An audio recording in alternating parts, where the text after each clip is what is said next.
Hello, I'm Angela, Acting CEO at Lifeline North Coast.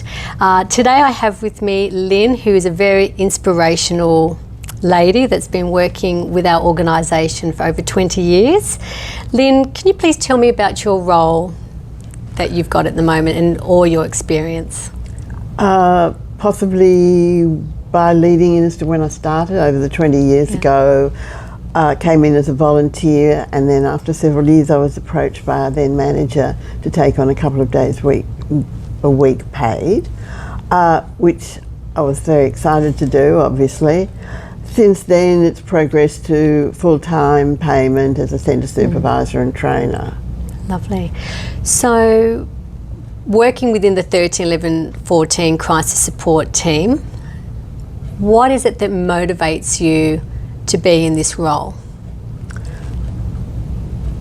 The work that Lifeline does for the community, for Australia.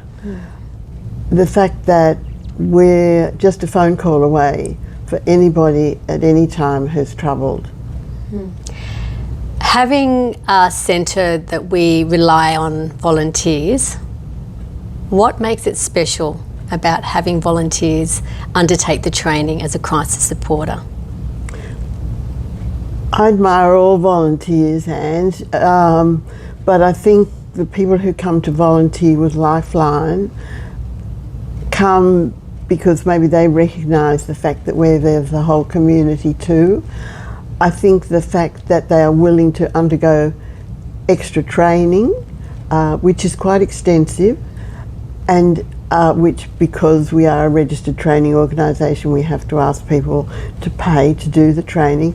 So that's a big ask, and I think that if people are that interested in being part of this support system for Australia, then that's inspiring in itself. It is. So if somebody's considering today to volunteer, what words of encouragement could you give them? First of all, I'd be saying that's fantastic. Secondly, I'd be reassuring them, because many people think, oh, I don't know if that's something I can do. I don't have any special qualifications. You don't need any special qualifications. I think anybody who wants to go on the phones, if they care about others and they have an ability to listen, that's what I would be saying. Lovely. So Lynn, what is it about watching our new students who've just been recruited, they start and they progress through the training? What is it about that process that is inspiring and excites you? I guess it's the growth of the skills. As I mentioned to you before, the fact that somebody's willing to front up for training, and there's e-learning and assessments involved too, none of which people balk at. Once they start the training, they seem to become more and more involved, and we see them go through the different stages, because to start with there's a initial phase where they do e-learning and face-to-face training, but then they progress to doing placements on the phone where they have student mentors with them, and then when they're ready and we consider they're ready, they go on to do taking the phone calls by themselves. Now, it's fantastic to watch people grow in these skills, and if I might say that people will often be surprised at how much they get out of being on the phone and being there for someone else. I think what I found from the first phase of the training was it does present a lot of life skills to the student, doesn't it? Oh, it does. We talk in the community about being able to communicate, and we talk at Lifeline a lot about communication skills, but I think there's a difference in what you think of as communication skills when you do the training, because there's a lot of listening and communicating. That's right. I think another thing too that is of value with our crisis supporters is that when they're taking those phone calls and they're helping somebody through distress, or they may have suicidal thoughts, and our crisis supporters helping them, supporting, listening, actively listening through those phone calls, they don't know what happens at the end of the call, do they? Once they hang up, they make sure the person's okay, but after they get off that call, they don't know. So how do they, I suppose that's the question, is how do they, what do we offer in terms of support for them?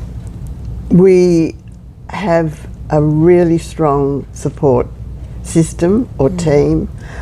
Always when a person is acting as a crisis supporter on the phone, they have supervisors who are just a button away to press if extra support is needed. There's always support. You talk to your centre supervisors after calls, at the end of your shift.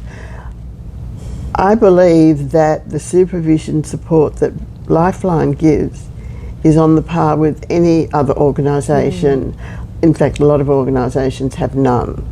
The other thing I'd like to say, because you talked about the fact that you're listening to a lot of distress, and I know that students look at me as if, oh, that's not true, when I say to them, please believe me, you will not remember every call you take. We have a self-protective mechanism, I think, which helps you forget about the calls. And the ones that you do remember may not be the most frightening, they may be just something that rings a bell for you. And I suppose too, a lot of what I've heard from our volunteers is that they get a lot of sense of benefit from being a volunteer on the phones to the help seekers. Yes. What benefits do you feel over 20 years of volunteering and mentoring do you feel that somebody would get from going through the training of being a crisis supporter? Well, firstly, I think they do benefit from the fact that they've actually put up their hand and said, yes, I want to do this. Then they benefit actually from the commitment of doing the training, and they benefit from the training. And I'd have to say, I can personally vouch for this, and I know lots of our other crisis supporters do too. It has so improved my relationships in some roles outside of Lifeline. And I think even people within your family notice the difference. So I do think that there's a lot of skills that you get at Lifeline, but you take out into the world. Lovely. Thank you, Lynn, for your time today. Thank you, Ange. Actually, Lynn, I do have one more question for you. Sure. If somebody's considering volunteering for Lifeline as a crisis support, how can they do this? What's the process for them moving forward? Well, they've obviously thought about the fact that they care about others and they have a willingness to listen. We do have Facebook where people can get more information. They can also call the office number 66514093 and speak to admin. They can speak to me, or they can speak to Tegan, my great support person, or they can come in and talk to us. Yes, and also on our website. So we have a whole process of our website. They can fill out a form on there as well, can't exactly, they? Yeah. So, yes, but even if there's somebody watching today who is not sure, at least talk to us. That's and right. get a better idea of what it's all about. Because it is actually, well, I don't volunteer for many other things, but it is a marvellous way to volunteer. And I will ask one other question. What's the time that's expected to volunteer hours? Because I know a lot of people say, oh, we're busy, I don't have the time for that. What's the expectation? Once you've gone through the training and you're up to flying solo, more or less, because there's always the support, as I mentioned, we do ask for 4 hours a week. I can't remember how many hours there are in a week, but 4 hours is not a lot. And of course, if something else comes up when you're supposed to be doing a shift, you just let us know that something else has come up. It's volunteering. We want you here once a week, but if you can't always make it, that's fine too, because we just appreciate so much the giving. That's right. Well, thanks for your time, Lynn. It's been great talking with you. Pleasure, thank you.